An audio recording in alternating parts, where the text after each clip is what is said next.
Ken Norton a year before. Overweight and out of condition, but Ali could still talk a great fight.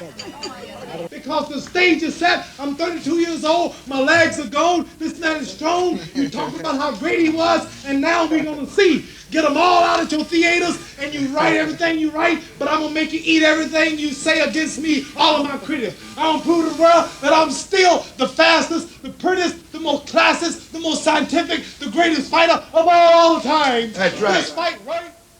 I'll be able to go out there when the bell rings, measure him up, set him up, and hopefully knock him out. 25-year-old George Foreman was the undisputed heavyweight champion of the world.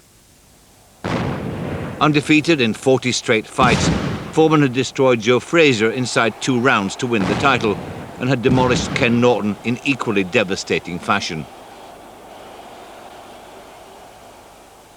With just one of his punches to the solar plexus, sufficient to break the spine of an ordinary mortal, Foreman was at the peak of his awesome power.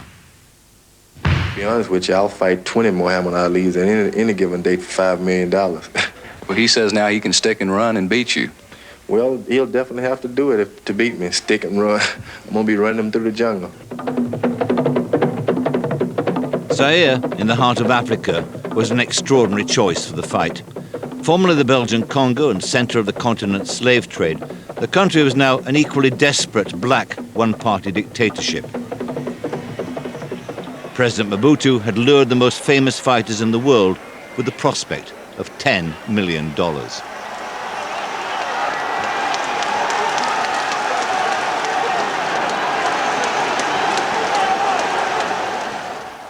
I think we were all startled, like Zaire. I mean, that did seem to be a bit way out, a bit bizarre. And it turned out to be that, exactly that. The deal had been brokered by an unknown black hustler called Don King. When you gonna send me those pictures? I did. You did? In my office? Oh, that's fantastic. Ali wanted to achieve something, and I gave him the opportunity. He was the biggest guy in the world, but he couldn't get George Foreman. I got George Foreman. Dick Sattler was the manager of George Foreman. He didn't really want to deal with me, and so I dealt without Dick Sattler, because even at the time that George was getting ready to sign those blank sheets of paper, Dick Sattler was still saying, well, champ, now just wait a minute, champ. You know, don't, champ, you know, we got to see what we're going to do, you know, and George just almost like God was in his plan, and he was just signing blank pieces of paper. Unheard of. A remarkable feat for a man who'd never promoted a fighter before and had been in jail, convicted of manslaughter only a year earlier.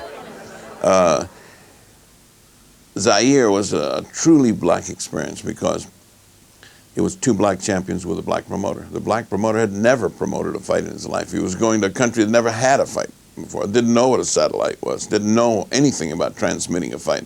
We had a stadium, didn't have seats, had just concrete things, and we ordered tickets for it without having seats. That's insanity.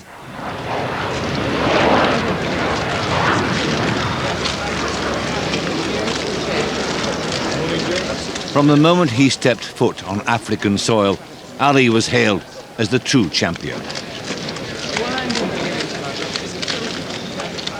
fight coming up with George Foreman, I will feel as though he is the stranger coming to our home to fight me in our country.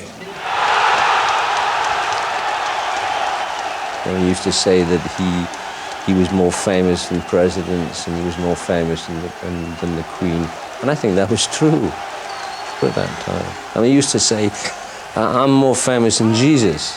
When Jesus was alive, there were no satellites. If you took him up in an aeroplane and dropped him out of the plane on a parachute, anywhere in the world, it wouldn't matter where he came down, whoever was the first person to come and meet him on the ground would instantly recognize him and would instantly smile, because everybody enjoyed him. Everybody in the world. I mean, he was, for a time, unquestionably the most famous man in the world, bar none. If you had told me I'd be offered a professorship to teach philosophy and poetry at Oxford and speaking at Harvard, man, I never would have believed this. And I'm just a boxer when most boxers can't even talk. Ali had become an international icon. You couldn't invite Joe Frazier, George Foreman.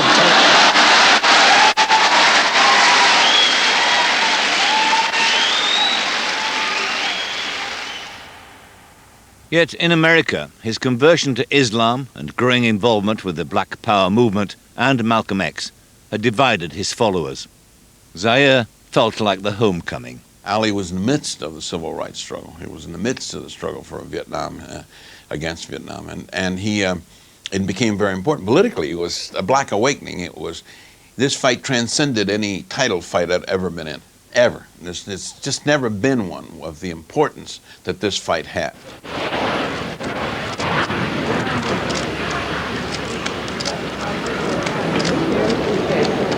Foreman's dawn arrival in Africa was greeted with polite respect. I think that Muhammad, like Joe Frazier and all these guys at this stage, can only do what I let them do. And I'm not intending to let them do much. Happy only in the ring, Foreman hated the primitive conditions in the countryside, soon switching to a high-rise apartment in the center of Kinshasa. It came with his own siege mentality. Foreman, on the other hand, was up in his penthouse, being burly, and had two huge police dogs of the kind that the Belgians used to suppress the blacks. You know, like the SS was up there with black uniforms. I mean, he really needed to be around with two huge police dogs. At the invitation of the president, Ali and his entourage took up residence in the official palace at Nsele. The palace, complete with luxury liner, stood on the banks of the Congo, now Zaire River. But across the river was a jungle, and that was no backdrop. You know, that wasn't a movie studio. That was the jungle, with lions in it, and there were huge alligators who would come cruising down the river. And he would say, he started saying, "I really am in Africa. You know, this is Africa, Doc."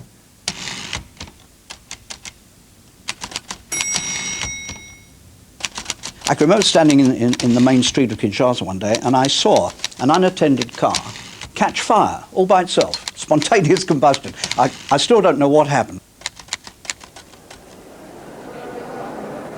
Yet as serious training got underway, nothing could mask the threat which the champion posed to the aging Ali.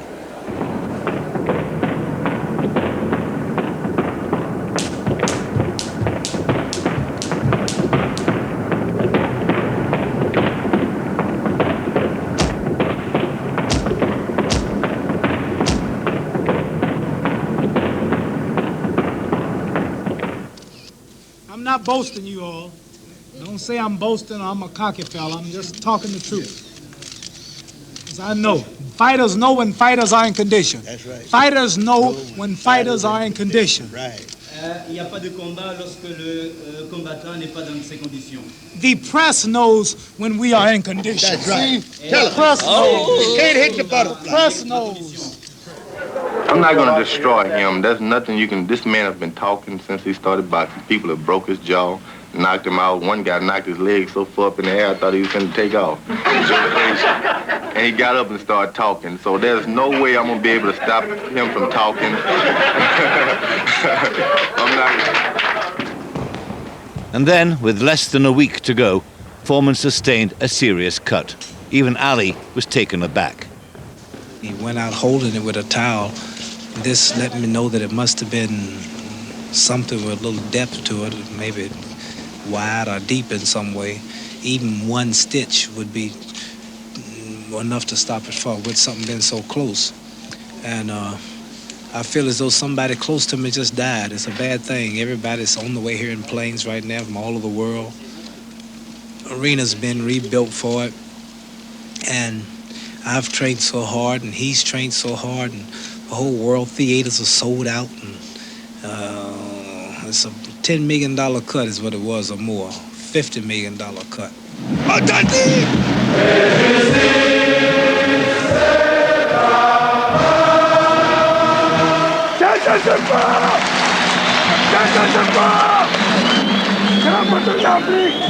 President Mobutu demanded military precision, and difficulties with stadium preparations had already led to a spate of executions.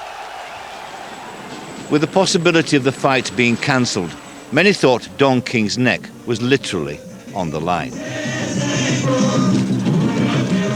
It's a mark of as we came to know his resourcefulness, his inventiveness, his survivor abilities.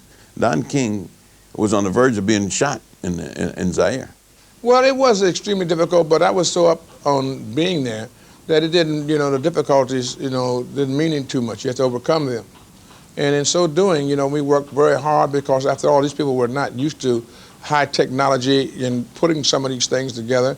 And so you had to bear with them, and that's why Mobutu was using it as sort of like a symbol, so to speak, to demonstrate that they were doing, they could do and would do. And so we had to work with them. It's no different than working in any other foreign country. All the copy had to go through a censor. Mobutu had to be accorded his full title, and it went on and on and on. Mobutu, President, Lord of the Heavens, Master of the Lions, and all that had to go in the copy. Of course it came out. Don King's biggest problem was how to prevent the champion from leaving Zaire, never to return. George wanted to go home. So, and he wouldn't talk to nobody. He was just dead set on going home, and if we know if George ever got to Africa, he wasn't coming back. So the thing was to keep George in Africa without him taking umbrage to it. I predicted whenever the fight is set, he might not show up. For Ali, it was time for a show. I just want all helicopters guarded, private boats, private jets entering this space. I want the airport. I'm serious. I want the president. I want all of you Zaireans to be on guard. Watch all strange boats slipping in. It might take him out. Watch the bus station. Watch everything. Watch the elephant caravans. He might sneak up an elephant. Watch everything. Please, Dick Sadler slick and Archie Moore's quick. Watch everything moving, unidentified objects leaving Zaire. Please watch him closely. The man won't out. The man won't out. And the delay bought Ali 4 more weeks of hero worship. Suddenly, quite spontaneously, this crowd, they all began to chant, Ali Boumaye, Ali Boumaye. And I went round to somebody and I said, what are they saying? And they said, they're chanting, Ali, kill him. And I told Ali this, and after that, he used to conduct the crowd, Ali Boumaye, come, and he used to orchestrate the thing. Ali Boumaye, Ali Boumaye. I saw this guy become truly one with the African people and revel in being there, and absolutely motivated beyond anything, beyond winning a title fight, beyond winning a title or just beating Joe. He became motivated really to become the #1 black in the world.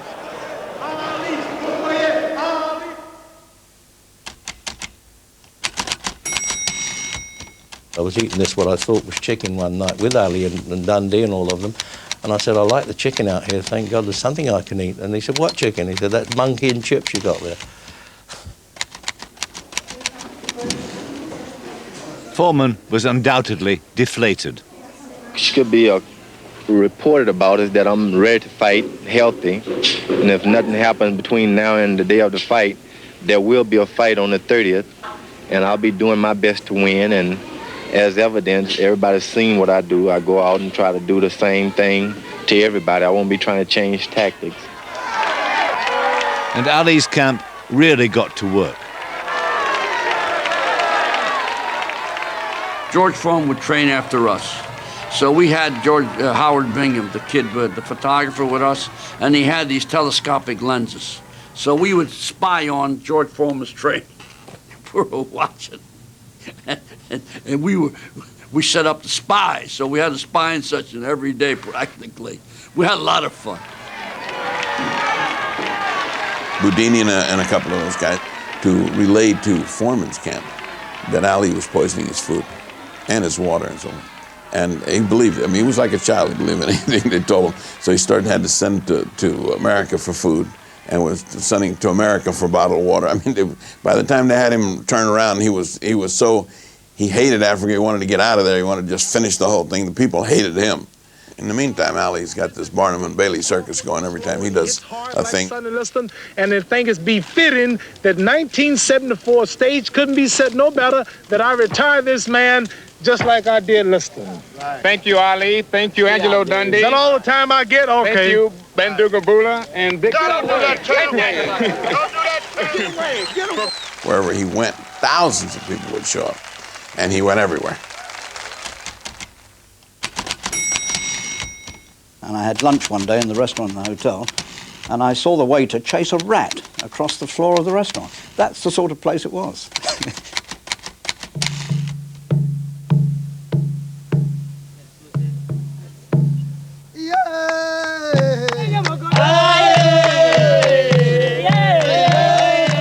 Yet amid all the hype and kidology as the fight approached, the Ali camp knew that the bookies' odds of up to 5-1 against their man were devastating.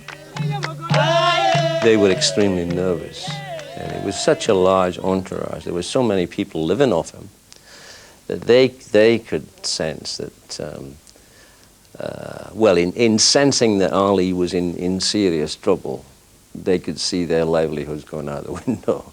Without him, they didn't have a job. His only hope seemed to depend upon his unique dancing style.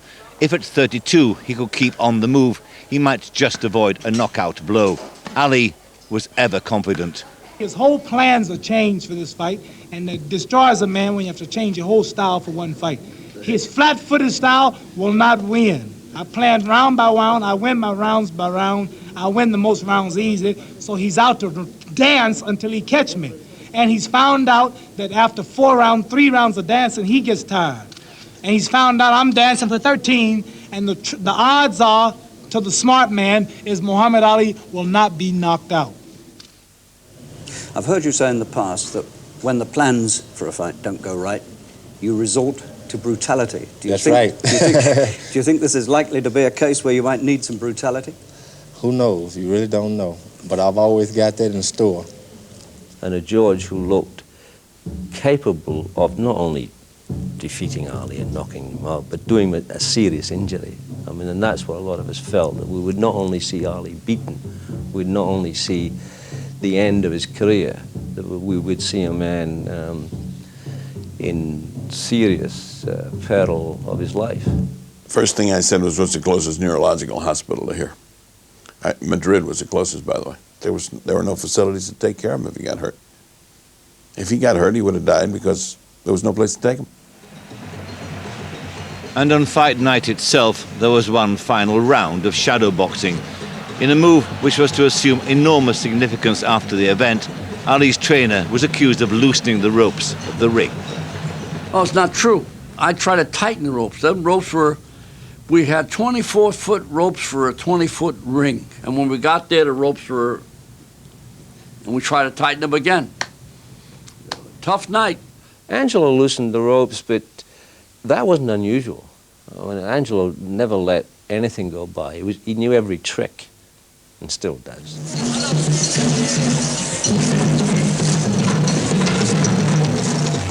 More than 70,000 people are sitting here tonight under the stars of this hot and humid African night. The time, 4 a.m. here in Kinshasa, and we wait now for the most extraordinary heavyweight championship of all time. The atmosphere was one of deep gloom, like we were going to a funeral. I remember looking across when Ali came out, and there was Dundee and Bandini Brown and Youngblood and Pacheco, and he stopped and said to them, because they were quiet, you know, they were nervous, and he said, "Hey, come on, you don't think I can win this?"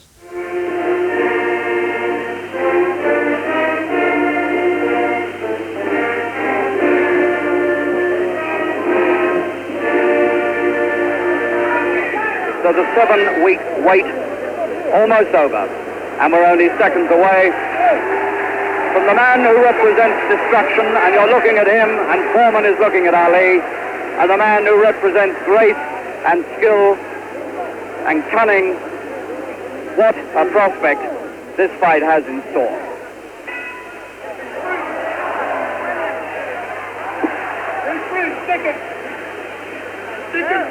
Foreman walked straight to Frazier when he won the title, and he destroyed him with huge swinging punches, and this is what he's trying to do right now to Ali. And Ali is going to trade punches with him by the look of things, and that is a surprise for a start. We thought he'd done, but he looks as though he wants to slug it out.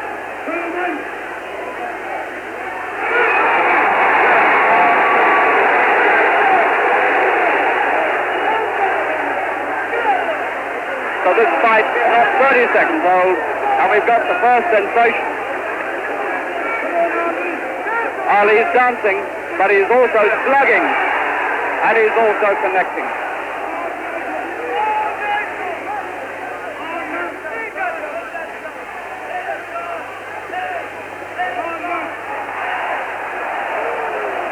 They're going to test it and see who's got the heavier punch. Good right from Ali. What an amazing man Ali is. He's decided to come in and take Foreman by surprise. As the first good punch of Foreman, a left hook. This is going to be a fight to the finish. Foreman smiling. And the finish might not be very far away if they keep this up.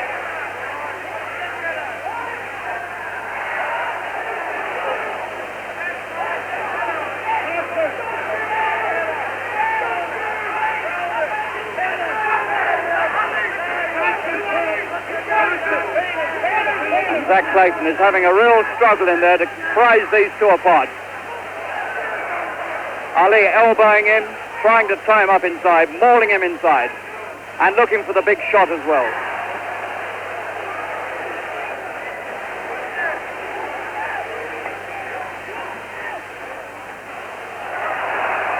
They can never keep this pace up in this heat. The body punch is absolutely ripping into the ribs of Ali.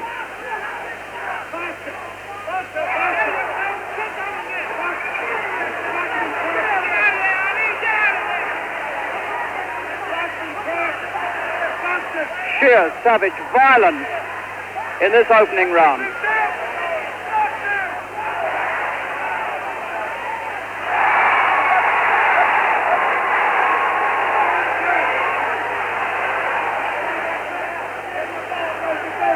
It's exactly like the start of the Foreman-Frazier fight.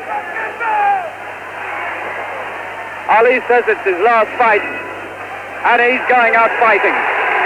What a start to a heavyweight championship, and people all around the stadium are getting to their feet and clapping their hands above their heads. What a start. And Ali has taken a lot out of himself in that opening round. And Foreman almost looks as though he enjoyed that. Dick Sadler grins, so does Foreman. They couldn't have expected that Ali would come to them like that, and that might just be exactly what they want. He came out and did all the things that everybody said he mustn't do. He had to run, he had to keep away, and he defied all that and came out and did the unexpected.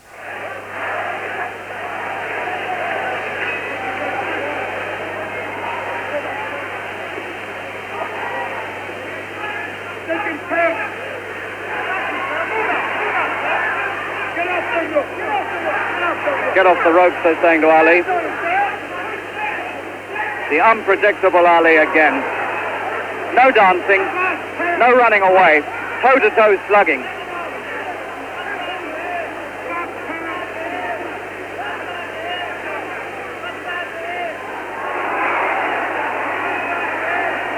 And these massive blows of Foreman are getting through to head and body. Ali trying to get the left jab to work around the right eye of Foreman. You've got to stick, they're saying from Ali's corner. They want the left jab. No more slugging, they're saying. Ali tried to take him out in one round and it didn't work.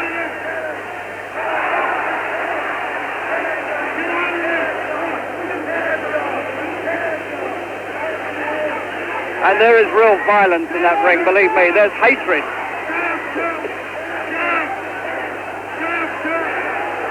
And the crowd is berserk with excitement.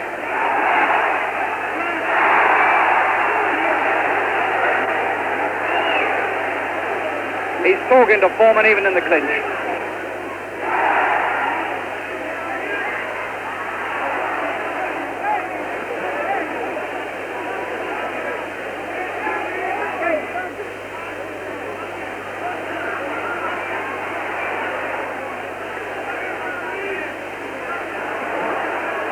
Punch is going right on the borderline from Foreman. And Ali is taking a lot of punishment in these opening 2 rounds.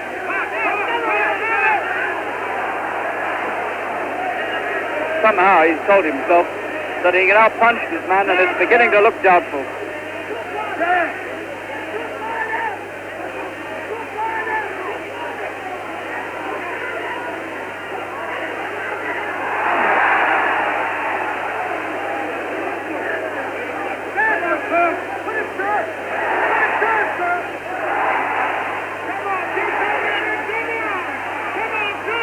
Massive blows going through from Foreman. Ali getting the odd one back at him, but taking a lot. Good punches from Ali, but paid back in full again.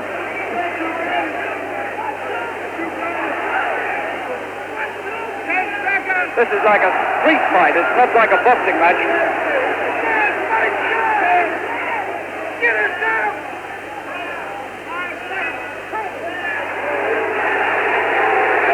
Two incredible rounds to start this championship.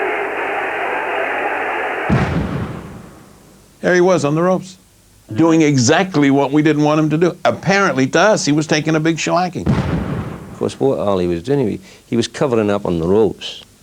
But in doing that, he was putting himself in terrible danger. I mean, he took tremendous shots around the kidneys. I mean, he was urinating blood for days afterwards.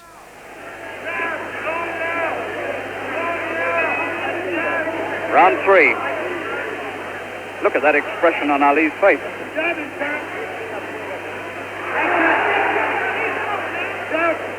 Foreman's eye holding up. No sign of damage there. Marked slightly under the right eye, but not over it.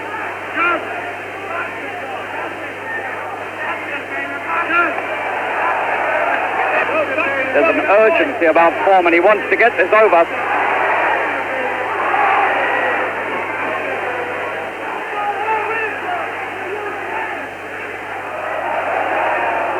And he's doing what he did to Frazier some years ago, Ali. He's shaking his head when he gets hit with the big ones, taking all this and hoping that Foreman will tire.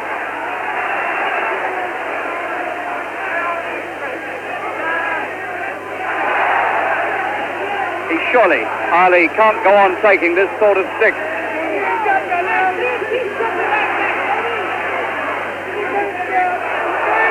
A fight to a finish, like two men slugging it out on the cobblestone.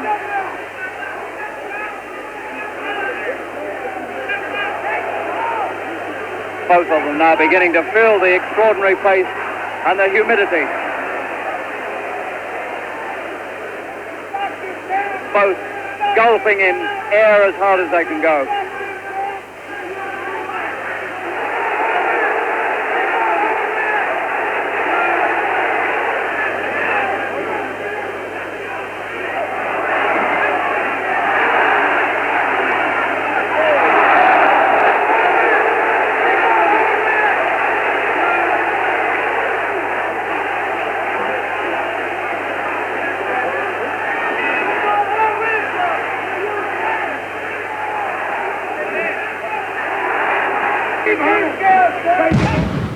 So I got scared to death because he kept leaning. Muhammad was leaning in my corner. I hit him a resounding whack on his butt and tried to get him off the ropes. I was scared he'd go through the ropes. He'd sort of peep between his gloves, you know, and he'd go pop, and he'd go, and then he'd say, "You got another 10 rounds of this sucker?" Pop, you know, amazing.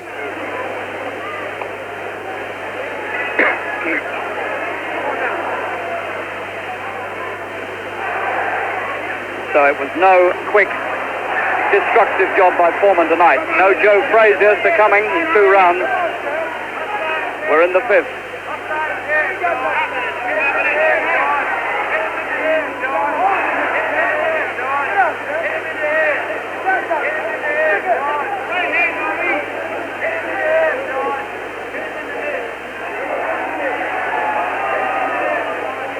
Strange thing to me that Ali is putting the punching power of Foreman to the test tonight, and the punches that destroyed Frazier are not having the same effect on Ali.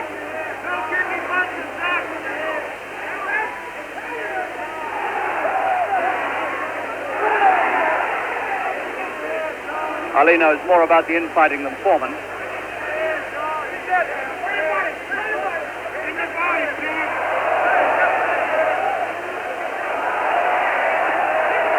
A lot of these punches are going around the back of Ali's neck and on his arms,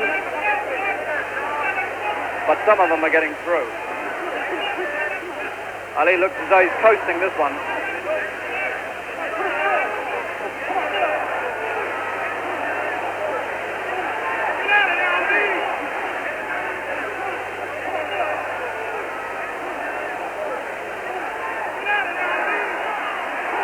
Ali hardly thrown a punch for a minute.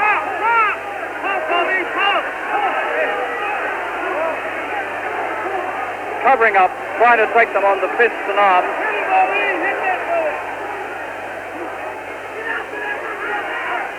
And he doesn't seem to want to come away, or maybe he hasn't got the strength from the legs to come away.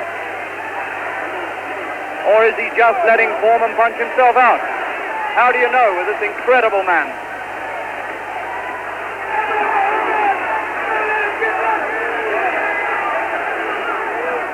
Foreman bites his lips and goes back in and says, "What have I got to do to put him down?"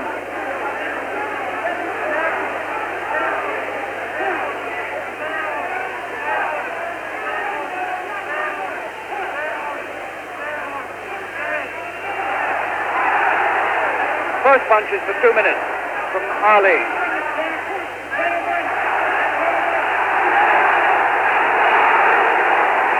And that's what he had left at the end of all that.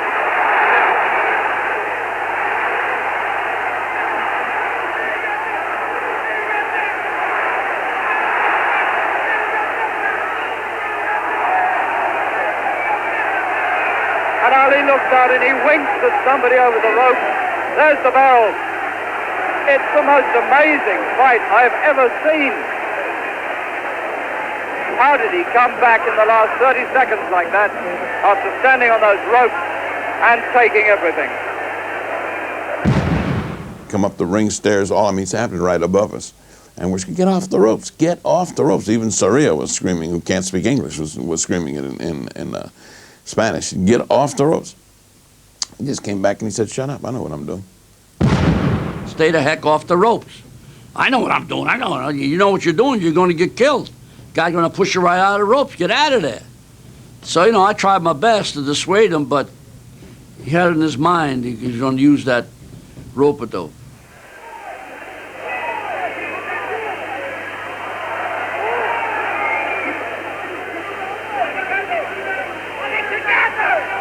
Ali's still talking to him.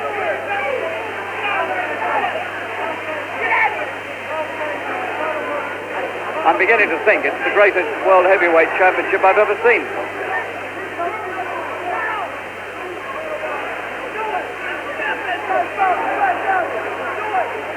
Again he talks.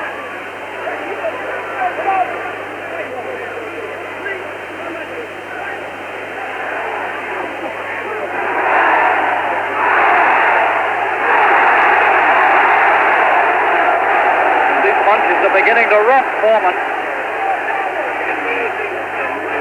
Foreman's legs look very, very shaky to me.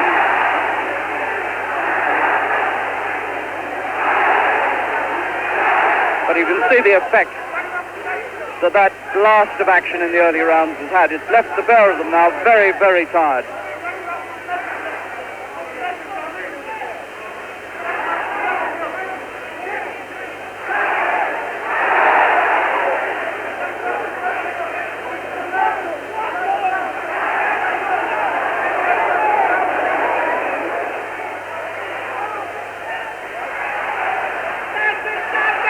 boxing into bits now. As Foreman slows, so the openings present themselves for Ali. Nothing in those punches. And still he talks to him. Ali's round.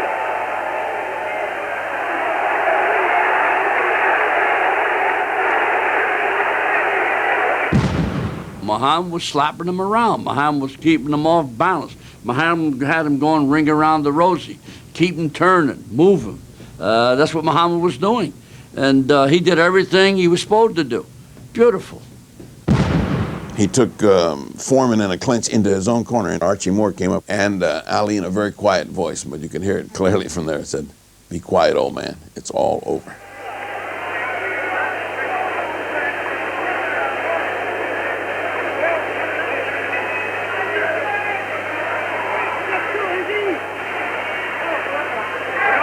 Foreman's right eye is coming up, quite a ridge of flesh forming above the right eye. This is where he was damaged in training.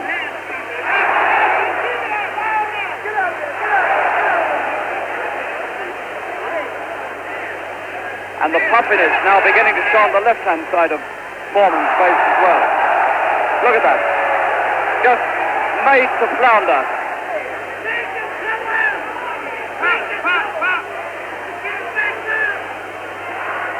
Good right hand from Foreman. Best punch he's thrown for some time. Still Ali doesn't want to come out of the corner.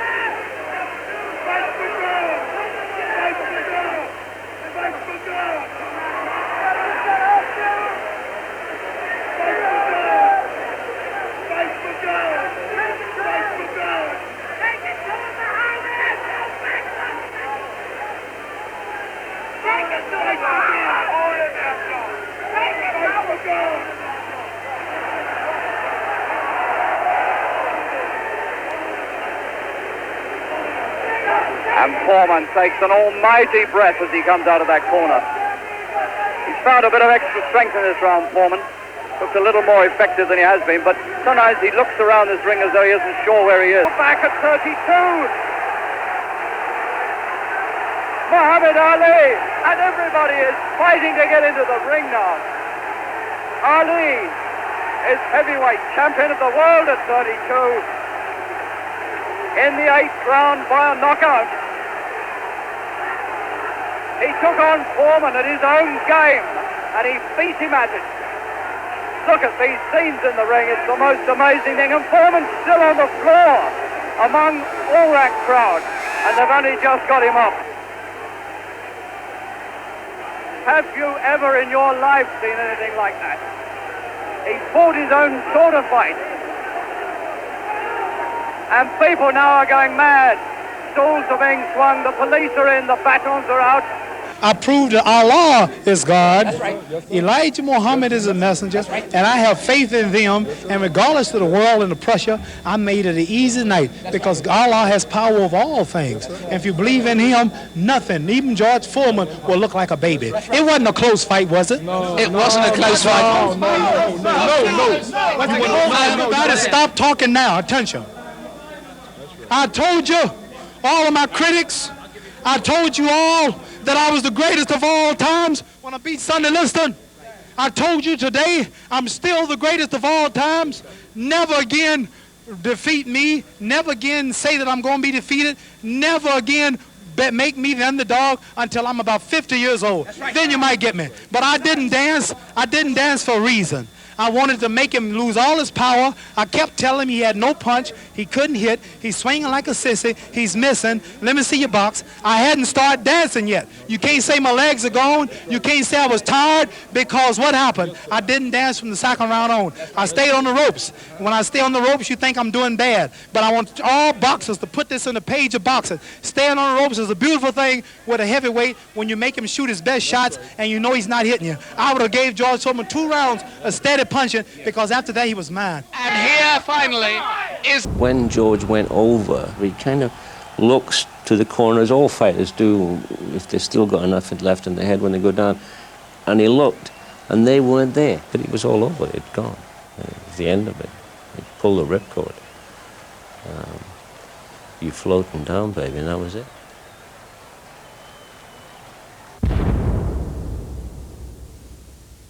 Ali psyched him, outfought him, outmaneuvered him in his mind. He was the boss. He was the maestro. He was the symphony leader. He was tremendous. He was a superhuman. And when he came in and said black is best and black is beautiful, you had but to look at him. I coined the phrase that every knee must bend, every head must bow, every tongue must confess, thou art the greatest of all times, Muhammad Ali. George Foreman was devastated by the defeat and retired from boxing, only to make a comeback in 1987 at the age of 38. He is still fighting, and last month, at the age of 45, he won the WBA and IBF titles against Michael Moorer. I thought I'd knock him out in one round. Beat him up the first round, beat him up the second, third, fourth. But he's still there talking to me in the fifth. That's all you got? I said, what in the world have I ran into? I had not conserved 1 ounce of energy. This guy was still confident. He was getting more confident. I had a fight on my hand. The next thing you know, he hit me with a 1-2 combination. I was down on the floor. I got ready to get up. My manager told me to get up. When I jumped up, the fight was over. I had lost my title. Never been so devastated in my life to lose the title and to the most braggadocio in the world, Muhammad Ali. Took me a long time, maybe a year, before I could sleep again. Muhammad Ali successfully defended his title on a further 10 occasions before losing and then regaining the heavyweight championship for the 3rd time. He finally retired just short of his 40th birth quite rapidly, and he has been suffering from Parkinson's syndrome ever since. His tragedy was that he loved his life so much that he wanted to prolong it in the spotlight. The tragedy became that a man who could have been a tremendous leader for his people became muted by an illness caused by boxing. And that is, in effect, when Muhammad Ali, that I knew, came to an end. If you look at it, Ali's losing the battle in life, but he's winning. And that's probably why it's not a tragedy.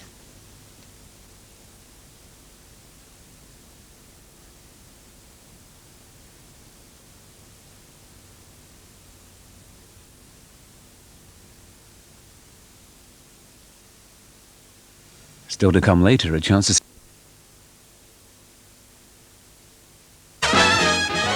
Muhammad Ali was the most remarkable person I ever interviewed. He was a magnificent athlete, wonderful entertainer, and an extraordinary human being. The interview you're about to see achieved a certain notoriety, mainly because of Ali's volatile performance. I've been asked many times since if I was frightened by his anger. Well, bemused might be a better description. I had interviewed Ali before, so I was aware of his unpredictability, but nothing could have prepared any of us for what happened that night in London 20 years ago.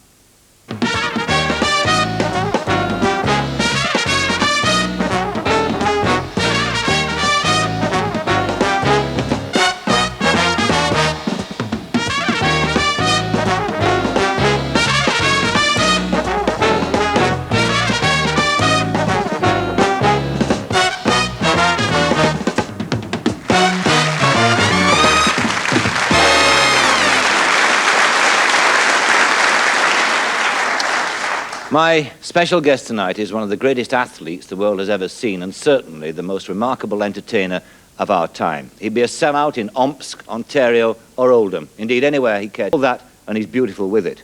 But no matter what you may think about him, one thing is indisputable. In his chosen profession, the man's back where he belongs, at the top of the tree. Ladies and gentlemen, the heavyweight champion of the world, Muhammad Ali.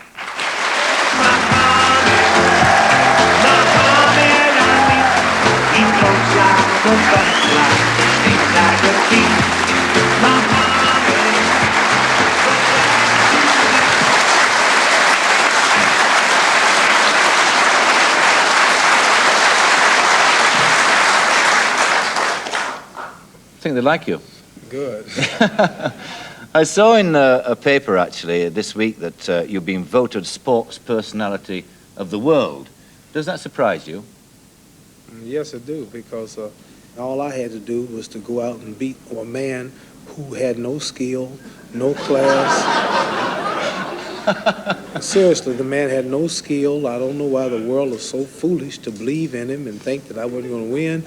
He only beat Joe Frazier, who was fat and off that night. He fought Ken Norton, a fellow who was frightened, fought me, but they wouldn't fight him.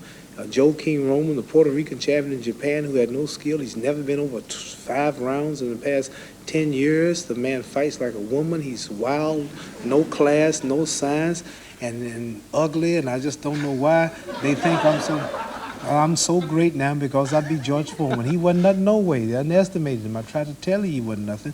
So now they rank me the best athlete in the world. I mean, I would say that if they would say over all that I've done, if they're saying since I've been in the ring, I would say they're right. But I don't think just over winning that fight, they should make me the man of the year when Hank Aaron, I think, should be people like him. But you can't put down Foreman like that, you know, can you, Mohammed? Because I did put him down. Well, I know.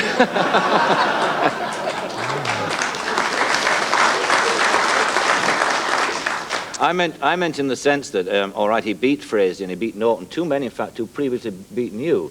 That's what I'm trying to say. Here's what I'm trying to say. You can't. This is what other people. Yeah, but both of them took you to good fights. Frazier a good fight, Norton a good fight. This is how you. And he demolished them. No, he didn't. He destroyed them. No, he didn't. He just hit them with a punch that they didn't recuperate from. He called him. He didn't. He didn't. No, see, you all don't understand. Sonny Liston.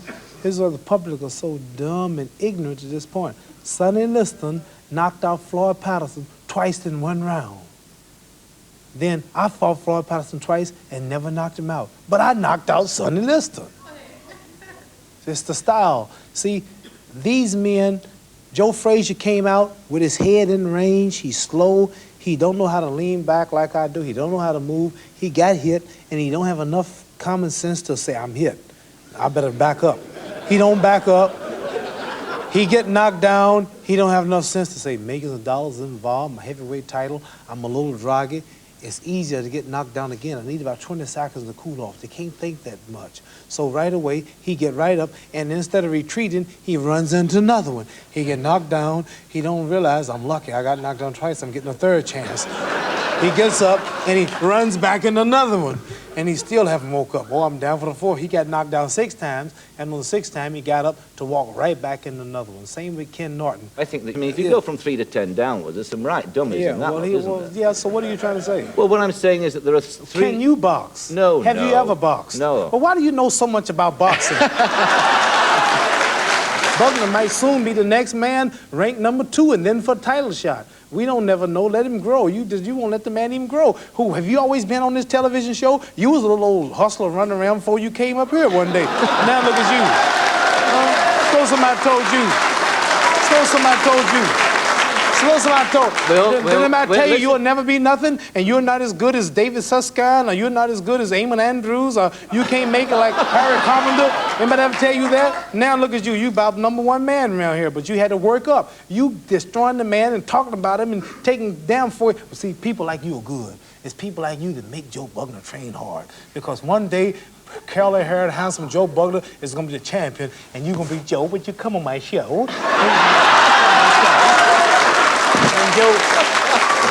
And Joe gonna say, did not tell you what you used to say, because they told me I didn't have a chance with George. That made me fight. They told me I didn't have a punch. Didn't they? They said I didn't have a punch. Didn't they say I didn't have a punch? They told me, that's right. That's right. They told me I didn't have a punch, but nothing. He don't know what I'll do. He's scared. No, but it's people like you. You're a good man. You speak your piece, and I'm sure that you wouldn't say what you say if you didn't mean it. Right. But I'll tell you one thing. Going to be a famous man. Did you feel from an early age that you were special? Yes, I didn't know I was going to be. Yeah, I always wanted to do something to help my people in their cause. And I always wanted to be famous, where when I talk, I would say something, they would listen, I would get attention. Like the average man, something can happen and nobody will know about it. But I could say something in this world news. Zaire, country in Africa. I never knew about Zaire, and I bet my life people out here never heard the word Zaire. It's one of the richest countries on the planet, And they've been independent 14 years. President Sisi, Mobutu Sisi Seko is the president. I couldn't even pronounce his name, never heard of him. All of a sudden, now everybody in the world knows Zaire because 2 men fought there. So there's a lot of things I can do like that. So like, for an example, I could say something now if I want to get over a point that I couldn't if I wasn't who I was. So I want to be famous for that reason, not for greedy or selfish reasons for myself, but to help my people in their struggle. How much do you think you help your people? I don't really know. It's up to the individuals, and you can't never see it. And a man who truly does something from his heart don't look for things, nor do he look to see the results. He just do it. And whoever can take it.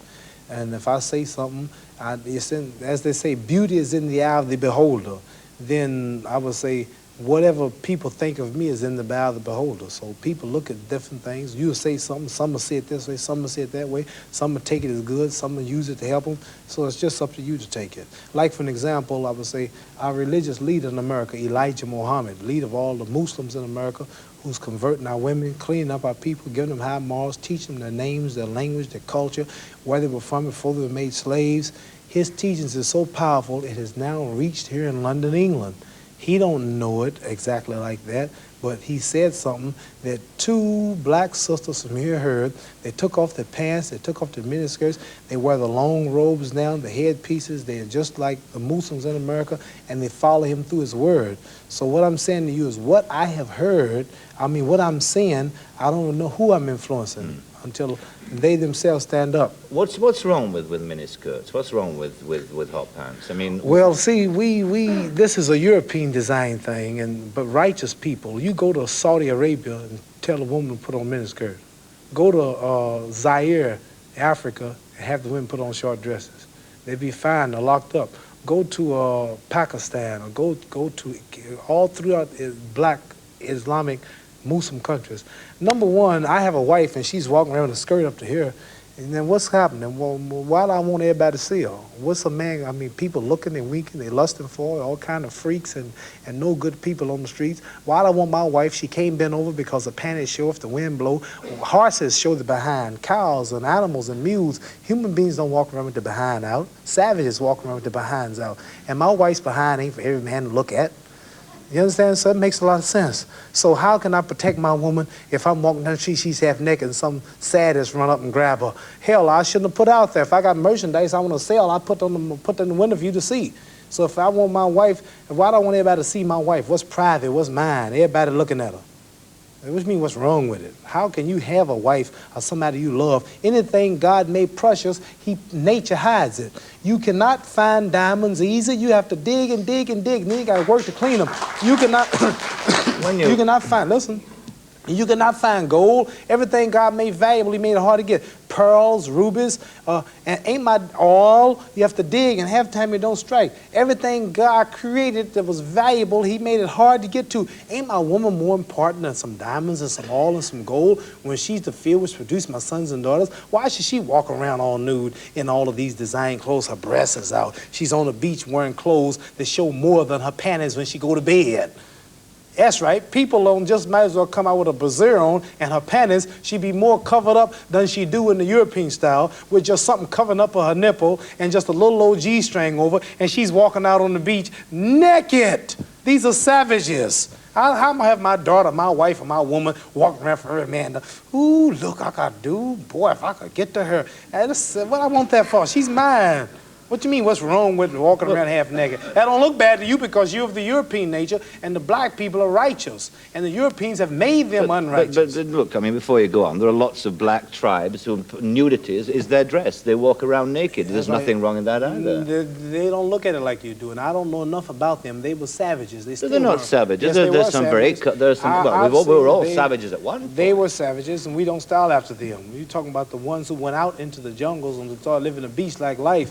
We know all about the history of Africa and how it started and this and that, but there are the civilized people there too. And these are the ones we pattern. I want you two people to stand up and take a bow to show you how women dress and how my wife Sure, dress that'd be and how interesting. women look. Let's look the at that. sisters stand up who've been converted to our movement in America. Can we get them on? This is where our women dress. Can we put the lights These are women right here. Do that look bad to you? There we are. Ain't that beautiful? And that's the way the black woman should look. That's the way she should walk around. That's the way our women look. They are sisters who were converted through the Muhammad Speaks newspaper. These are thousands and thousands and thousands of women in America. In every city, you'll see this take place in the day. You understand? They're clean. They serve God, Allah. They don't serve some English clothes designer. They serve God, and they're proud of it. And what's wrong with that? You ask what's wrong with a miniskirt? What's wrong with that? There's nothing wrong with that. What man wouldn't want his woman covered up? He can go to work knowing that she ain't somewhere flirting. Some man chasing down the street for her behind part. What's wrong with that? There's nothing wrong with it. Nothing. No. So there's something wrong with that, though, showing it all. I don't think there's anything wrong with it at all. You don't think there's wrong with it? No, not at all. You don't? Not at all. That's because you're white.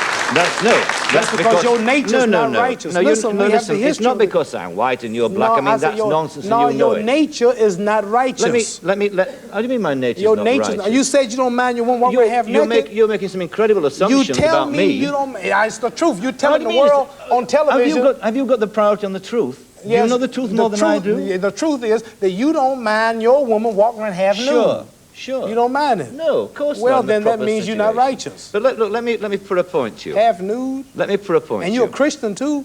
Let me put it. No, Christianity shouldn't be back there. I'm in fact a non-believer if it comes to that. Oh, well, now I understand why then. You're a non-believer. I'm sorry. Not at all. I'm sorry, you're a non-believer. You can't say just because if you're a man non-believer in God, then I understand why you don't care about morals or nothing. I believe in my own kind of God, like a lot of people do. Right. I believe in some kind of being. God created man in his own image, but you made God in your own likeness. Well, that's, I mean, we can all quote cliches like that. But let me put a point to you from a book written by a by a friend of yours. I'm serious. I've never hit a man on television. Were you all feminine? I might go to jail, but I don't care. Are you feminine?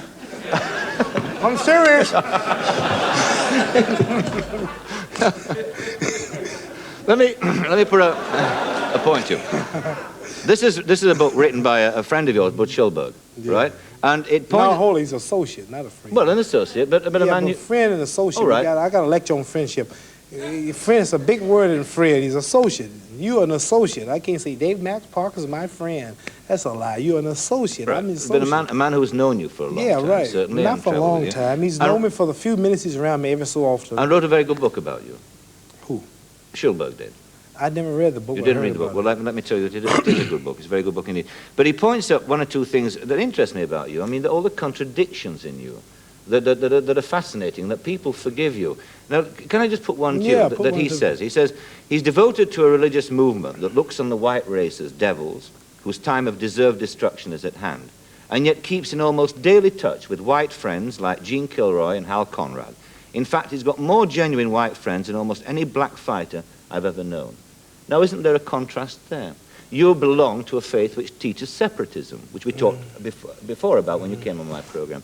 Yet here, you see, and I know it's true, I've seen it, you have white friends. You say I got white friends. I say the associates. Elijah Muhammad. Right. Listen, we got some response from the audience over there now, so let's throw it open, shall we, to some people over there, perhaps, who might ask a question of you. There's a guy in the audience, in fact, up there, Brian Clough. Do you have anything to ask Muhammad Ali? I know that I'm sorry to spring it on you. Muhammad, nice to see you again. Thank you. Are you having a nice time in England? Yeah, all but now. Well, I'm sorry about that. If it had been a fight, of course, in the last quarter of an hour, you blew your top and you would have lost. You lost your cool with Michael, and he would have won. No, I don't want to lose my cool. I want to tell the truth. There's a lot of black people watching this. I want them to hear all this. How long? I know what I'm doing. This show is going to be played all over the country, and a lot of my people are going to see it, and it's going to help a lot of them. I'm not losing no cool. I'm just telling the truth. How long are you staying in England? And I'm getting out here tomorrow evening. And if you go back, are you going back with anything that's good from us? Yes, I'm going back knowing that this is still the country that supports me. The people, when they took my title, England and the fans of England never recognized the other champions that they made.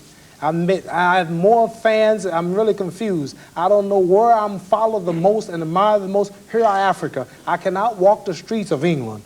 Women, men, European, these are English people. I cannot be mobbed. I don't look like it look like the more I talk to people like him, the more fans I get over here. You understand? I understand you had a show once where they played it 4 or 5 times, biggest show he's ever had, because we talked about truth. People want to hear truth. People are tired of going to church, waiting till they die to go to heaven and hearing all these old lies. And people want to hear truth. People want to hear somebody tell it like they feel, want to hear questions answered, and that's why they like me, because they get really educated. They don't believe in God. It's like, man, not for myself. Oh, Allah, let me beat this man, not because I want the money, not because I want to show off. We got people in the mud. They're scuffling. They're striving to be free. If I'm the heavyweight champion, I go on television. I can look at people like Sidney Poitier, all the black movie stars, all the black singers who are kissing everybody's whites behind. I can stand up and say, you can be free. You can be black. Look at me. I'm the heavyweight champion. Can't nobody stop me. Please, God, let me whoop this man for me. I'm representing Elijah Muhammad, who's your messenger in America, teaching our people freedom. Let me represent him. God, you want your man successful, Elijah Muhammad. You want your people to be free. I'm one of them, and I'm fighting in your name. And after the fight, I said, praise due to Allah. I thank Allah, because Allah made me successful. See, so when I go in the ring, everything I do is to fight, see. What happened to Allah when, in fact, you lost? Well, what happened to me, not what happened to Allah. Listen, why Your didn't thing you... is to get me on this show, ask me something that I can't get, and have me looking like I can't even represent myself and what I believe. I don't know what I believe myself, but you can't do it. A little too wise for you.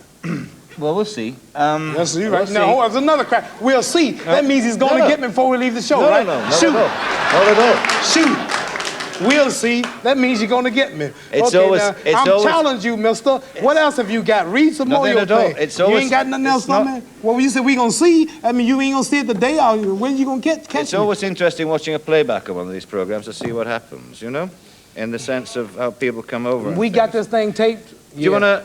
We got taped. I take it back to America. Do you want another nigga out there working, I wash some dishes, and my opinion don't mean a damn thing. I know that. Right. But let me tell you another thing. Why do I buy pretty cars? Because all of the educated people we're trying to convert to the Islamic faith. The thing is, you all don't have nothing. Elijah Muhammad, our leader, used to have a little old house, a real house, trying to be humble, and all the Negro preachers of Christianity will say to their followers, how can Elijah Muhammad be from God? He lives in a shack. Shouldn't God be able to bless him with a nice home? He wanted to be humble. He could have had a big home. He drove a little old car in his younger days trying to be humble. But they think you don't have something. Most people will join a church. You get a Catholic church, any kind of church, and build a church and put gold seats in it, put diamond carved speakers on the wall, put carpet in that church, and watch how many followers you will have in your church. Let another man preach a better word of God. Let him have a little house with a storefront, and he won't hardly have no followers. People are, in this world, we love wealth. They respect people with money. So I have to buy these things. I don't run the door. I don't run right to the door and answer him. You go to meet Queen of England, I bet you. You don't walk right in and meet the Queen. You sit there for a while, and they take you to this room, and you sit there. Queen's probably sitting there watching the news. But make you wait. Make you think about what you're going to do. You go meet a president of a country. You don't go meet the country. They show you what he's building. They let you see what he's doing. And then when you meet the president, you realize who he is. So I'm trying to convert. I'm trying to wake up my people and help them. So I have to have these things. Otherwise, I'm broke. He's a Joe Louis. His managers take all his money. He made $5 million. He don't have nothing. Now, that's why you see these cars and stuff. Any more tricks? Any more traps? No more traps. One more question, then we must wrap it. Well, Mohammed, you've talked about black and white, and you have in the audience tonight some members of the England boxing team. England, and you'll see black and white faces. Right, we know that. What does worry me, thinking in terms of your position as champion of the world and the respect that a lot of people have got for you in this country, is that you could use that influence to unite as the ethics of sport require and not divide. Yeah, unite the races. Good question. You even got a hand for me. Show how wrong everybody else who even clap if they think that's right. I'll say my wisdom. Now, you're right. Unite. It'd be good if I could use this to unite. But even your Christianity teaching, all people agree, charity first begins at home. God helps those who helps themselves. That's all I got to say. It means you wrong and everybody claps wrong. Negroes are cutting each other up. Oh, we pull each other down. White people are not our trouble. White people really don't bother us. It's our own people. fighting and killing and prostituting, black pimps selling their women to white men all around New York. We got to get together. I can't teach no unity. I come trying to unite you all. Some bigot can walk up who don't like uniting. You got white people who don't like blacks too. Can stand up and say, hell, you over here trying to unite England and the world, and hell, in Chicago, 37 Negroes got killed last weekend in different nightclubs. 37 Negroes is scary. 37 Negroes shot each other over women or gambling or ideal last week in Chicago. 37. We are not one. And once we get to be one, if there's any more love left, we say, all right, let's go over and unite with them. But we not together. So you had a good little question according to your knowledge. And all of you clapped, that was to your knowledge. But everything was wrong. I'm right in uniting mine first.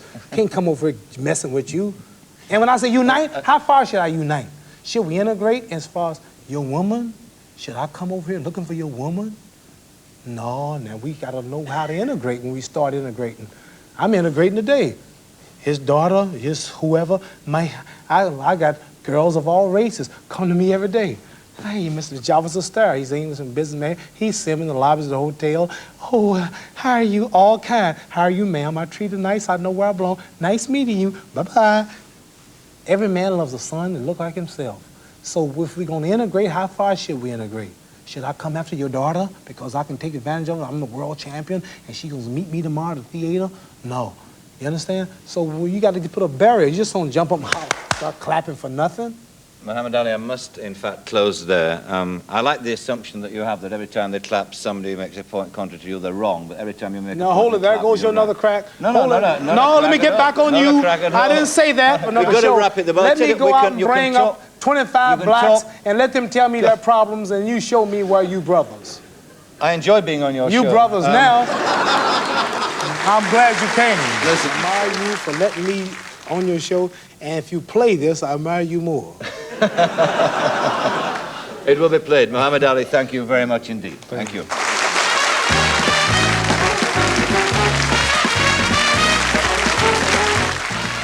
More boxing coming next. Robert Ryan stars in an RKO classic film, The Setup.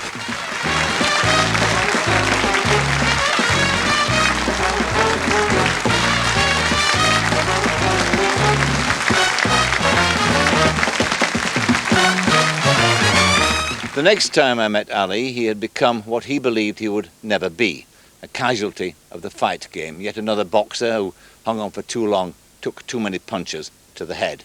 The eyes were dull, that marvelously expressive face, a mask. The significant lesson for boxing is that if it could happen to Ali, then no one is safe. You don't have to believe everything he said, but when the big man told you he was the greatest, you better believe it.